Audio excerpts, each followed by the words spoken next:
What's happening, webheads? Happy new comic book day. Just running some errands this morning before I head to the comic book shop. What do I pick up? You'll soon find out. Hopefully find everything that you're looking for.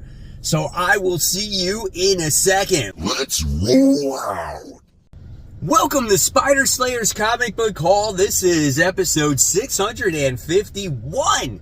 The video series where each and every week I share with you guys what I pick up at my local comic shop, which is Comic Central, located in the city of Sanford. So if you guys are ever in the Central Florida area and you want to stop by Sanford and check out Comic Central, they'll provide you with great customer service. They'll provide you with the mysterious black bag, and inside will be the comic books that you purchase. So this time it means it's time to dive into that mysterious black bag. I don't even know what I was going to say there. So here we go. I'm just super excited about some of the books that I picked up. I was hoping to score that one per store Transformers variant, but it looks like they did not get one or they did not have it. So I was like, I'm not going to press because I'm sure that book was a lot of money. Here is the stack. Look at this freaking bad boy. There is a lot of books this week, guys, so we're not going to waste any time. We're going to dive into this this comic here, into this stack, and we're going to get going here. So we have this Transformers 1 in 25. This is this Alita? Is that her name? I don't even know her name. I thought that one was really pretty cool, so I was like, why not pick that one up? 1 in 25. Spent $13 for it. This is issue 11 of the series. So that one was really cool. All right. And then we wound up getting this 1 in 10. Paid $6 for this one because it's got my boy, Cliff Jumper. That's right. So I thought that was really neat. So, and it's got Jazz in the background too. A little nice soft cover art right there. So I thought that was cool. Then, look at that, the all-new Phantom Stranger. This is going to be the smelliest comic of the week right here. We're going to see what that one smells like. It's issue 59.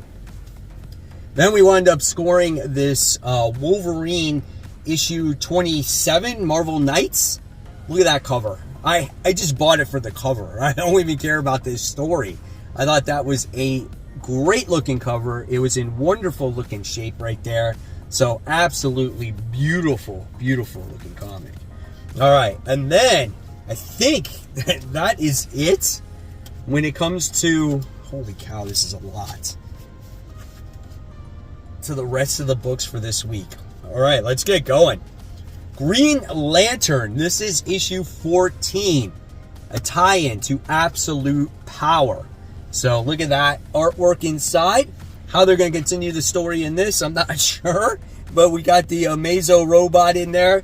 Is he with, I don't know, who is he talking to there? I'm not sure, but we'll see. Like, pretty good story. Maybe we'll see that Green Lantern Sorrow Core or whatever that was. I don't know. But yeah, good series that Jeremy Adams is writing right now. First issue of this was really good. Death in the Family, Robin Lives, issue 2. You know, you get to see Jason Todd dealing with some PTSD stuff in here. It's like an old school comic. It's got that old, like, newspaper print in there. Pretty cool stuff. I really enjoyed that at first issue, like I said, so that's cool. Then we wind up getting DC versus Vampire. So we're going to show you the main cover. So we got that one right here. And here is the interior artwork. I love the first series of this, so I'm curious to see how this story continues, right? So we got that. Then we got a couple of those variants. So we wound up getting this foil variant with Barbara Gordon as a vampire. That's really nice. Sorry about the reflection, but that was sick. But then what made it even better was this one right here. I mean, look at that. That is intense right there. That's like a horror movie. Whoa! I'm so dumb. I'm so stupid. Look, do I look like a monster? Oh, shit. All right, let's go. Batman and Robin, issue 12. I think, is this the last issue of Joshua Williamson's run, and then it continues from there? It looks like Damian Wayne is going to be taking on Bane in this issue, so that will be a lot of fun there. Then we have the continuation of Superman Action Comics. This is issue 1068. This is Gail Simone's story. It's taking place in the Silver Age. I heard the second part of this story was really, really good. And I was actually on the fence about picking up this particular story. So we'll see what happens and how this second part continues. All right. Then I wound up getting Task Force 7. This is issue 4 of 7. These tie-ins have been a little bit better here. I think this one has to deal with more of Failsafe and Batman and Gotham City. So this could be a little bit more of a popular tie-in to Absolute Power. I'm not going to say that the artwork is stellar in here, but, you know, hey, story could be pretty good. Then we wind up getting Night Watcher, Teenage Mutant Ninja Turtles, Night Watcher, issue 1. Who is the Night Watcher? I'm not sure. It's kind of like The Last Ronin. Here's the interior artwork in here. Is this something that you guys might want to check out? Does the artwork make a difference for you? Maybe it does. That's why I show the artwork in the books. So if you like that, let me know in the comments below. Then we got Spider-Boy versus the Spider-Verse. This is issue 10. So yeah, Spider-Boy's lost in the Spider-Verse, and I guess they're trying to get him out. He's in the cartoon universe right here. I was like, wow, is that really the artwork in this comic book? But this is just a different Earth that he's currently in. Spider-Boy's been actually really good, so I've been enjoying it. All right, guys, so now it's time for those Facebook group page shout-outs. All right, so here we go with the shout-outs. Level 2 member Steven says, this weekend's mail call. Check out that awesome Negative Space Spider-Woman cover. Looks fantastic. Gives it a little pop with all that red, right? Oh my God. Thank you so much for sharing, Steven.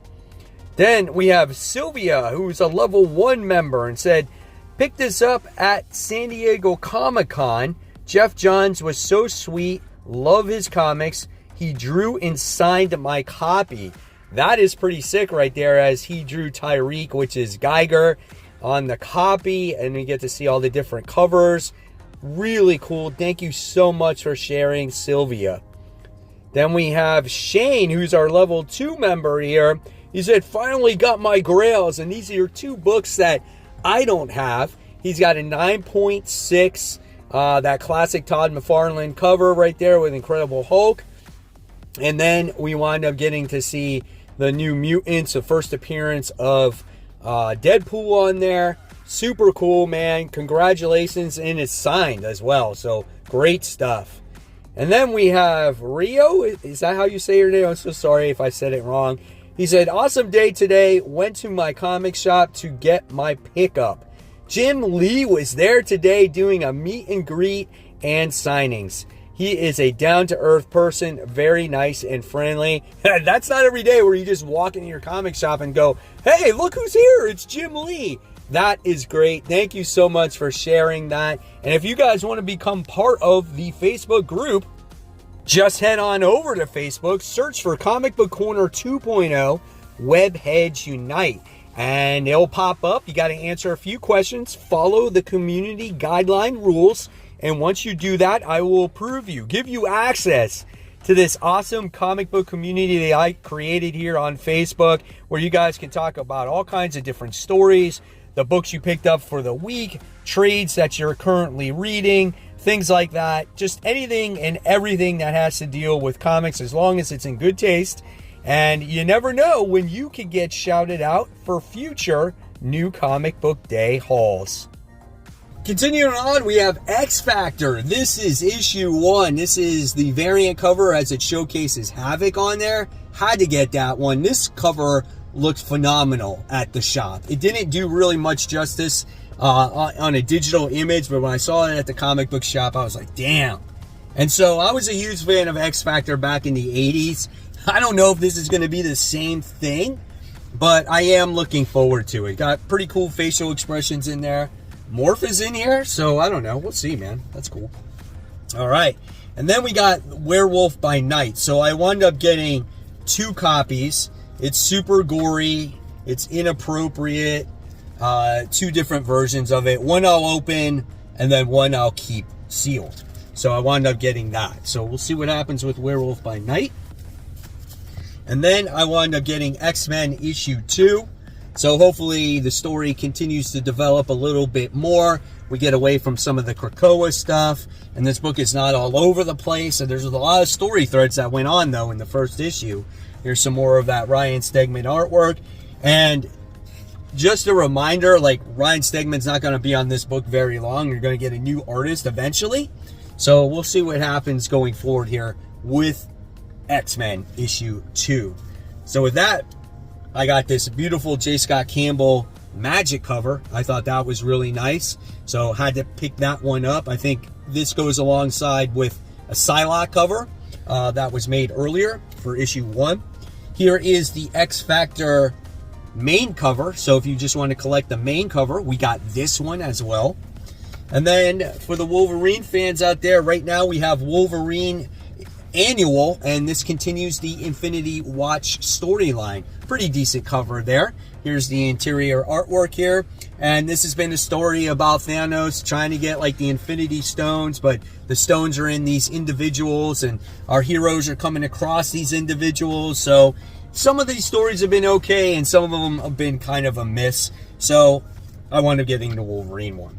Then we go to Venom War Spider-Man. This is issue 1. Here we got him teaming up with Jackpot, Mary Jane. I like this cover. I liked it better than the Greg Land one. If you notice on the Greg Land one, and one of my Facebook group page members pointed out, is like he had his arms behind him, and then he had an arm in front of him. So it looked like he had 3 arms. So I didn't want that book. So yeah, there was that. So here's the interior artwork for here. And of course, if you read Venom War, Peter Parker does have the symbiote once again. How long? We don't know. Then we got more Venom War stuff. This is Venom War tie-in for Venom issue 36.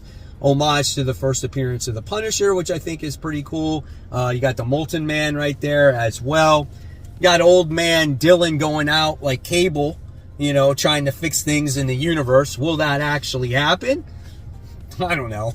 We'll see. I'm not a huge fan of this Venom War stuff to begin with, because I wasn't a huge fan of Al Ewing's run, but I am reading some of the tie-ins based off of the books I currently collect, and we'll just see how it turns out, right? Then we get the continuation of Vengeance of Moon Knight. This is issue 8. Mark Spector is back, baby. That's right. This series has been phenomenal. I've really enjoyed it. Overall, artwork has been nice. I do like the cast of characters in there, kind of like 8-Ball. Like, I love that dude. I think he's great. And Tigra. Like, those are my 1 and 2 right there, man. All right, then we got the Ultimates. This is issue 3. Really great book overall. We're getting introduced to, like, their version of She-Hulk. So I don't know who this She-Hulk is. Is it Jennifer Walters? Is it not Jennifer Walters? Does she come from a different land altogether? Does she join the team permanently? I don't know. We shall see. All right. And then, of course, we got more Transformers here. We got Transformers variant cover. I think this is the variant, or is this the main one? Let me see. This is the... I think this is the main cover. Maybe. That's the main cover. And then we got the B cover right there. So, of course, you guys know me that I have a whole short box of Transformer books.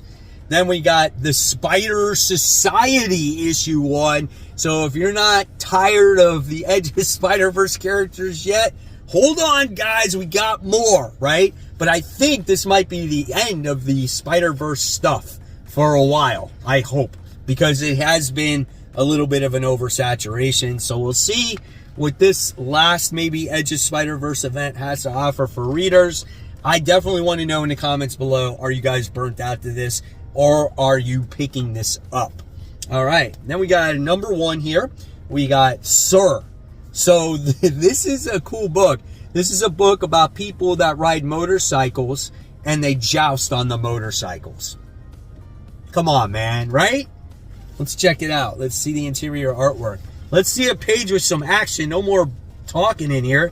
There's all talk. Got a girl with tattoos. They're on the phone. Come on, man. Give me some joust. Here we go. There they go, man. They're jousting. I want to see what that story is about right there. All right, let's see. What else we got? Sensational She-Hulk, issue 10. If you're thinking about jumping off of it, don't. This is the last issue of it. This has been my guilty pleasure. At first, I hated this book, and then I learned to like it. It's like a soap opera. It literally is. Like, you know how you find yourself have something on TV and you're like, I'll never watch this. And then all of a sudden you get sucked into it and you're watching it? That's what She-Hulk is, but in comic book form. Here's the interior art, and that's it. That's the conclusion to it, and it will be done. And it looks like Jennifer Walters is joining the new Avengers book. I think it's the West Coast Avengers or Avengers Assemble, one of those two books. Then we got Miles Morales, Spider-Man. We got this variant edition. That is nice. Like, look at that piece of art. Do you notice the vulture there? And the vulture's wings as his eyes? That is really cool, man. I absolutely love that. Here's the interior artwork here. We do get Miles Morales still a vampire in here. So how does he control all that? I don't know. We'll see. But really good artwork there. All right. Then we have Kill All Immortals issue 2. Huge fan of issue 1. I really loved it. It was about this Viking chick who wound up visiting her family, bringing her boyfriend, and yeah, something bad happened to the main character. So where does it go from there? I don't know. But here's what you can expect from the artwork here. Very gory right from the very start. Can't wait to read this second issue. All right. Hanna-Barbera fans, you're getting more. You got Johnny Quest. This is issue 1. Will it be as good as Space Ghost? I definitely hope it will, you know, because that Space Ghost series is awesome. Here's the interior artwork for Johnny Quest. What kind of adventures are these guys going to go on? I don't know. We'll see. Here's some explosions. So it looks like it could be fun. All right. Next, we wind up getting Geiger. This is issue 5. Dude, if this actually happens, I will be one angry individual. I love Barney. Barney is his pet dog, right? It's got 2 heads. And if that actually happens, I'm going to be super, super angry. Let's check out the artwork right here.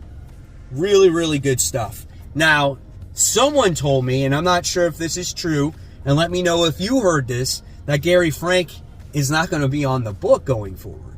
So if that's the case, that's going to suck, man. But nevertheless, still a really great story. All right, and then, of course, we got the ever-loving, the amazing Spider-Man. This is issue 55, right? So, here's the way it looks right here. Looks like he's going on a date. He's got like a eight-panel spread right there. Yeah, he is. He's on a date. What's happening? Is he going to score? He's holding hands. We'll see what happens. Not John Romita Jr. artwork, right? And then, of course, we got another variant for Amazing Spider-Man issue 55, an X-Men variant. All right, guys, so here we go. It's time. It's time for the smelliest comic of the week. And this one is bagged and boarded. So this is a high-class comic right here. So we'll see what happens. I randomly picked up this Phantom, all-new Phantom, issue 59. We're going to see it was made in 1973. Oh, the cover is a little rough. Here is the interior art. Oh, it doesn't smell bad, though. It actually smells good. It smells like, maybe that's just me being sick in the head, but it smells like an old comic book, man. And it doesn't smell bad. It's got nice little cream colored pages right there. Kind of matches what's going on in the artwork. So yeah, not bad. I think this is a nice smelling comic of the week. This is like rose petals compared to some of the other stuff I freaking smelled, right? So that gave me a little bit of a break. So there you guys have it. There is the haul for the week. Hopefully you enjoyed it. If you did, let me know in the comments below. And show me what you picked up in the Facebook group or just list it in the comment section below. As always, guys, make sure you check out more of my content and support the local comic shops. Keep buying, keep collecting, but always remember, guys, read your comics so we can have great comic conversation. Guys, thank you so much. I'll see you real soon. Bye.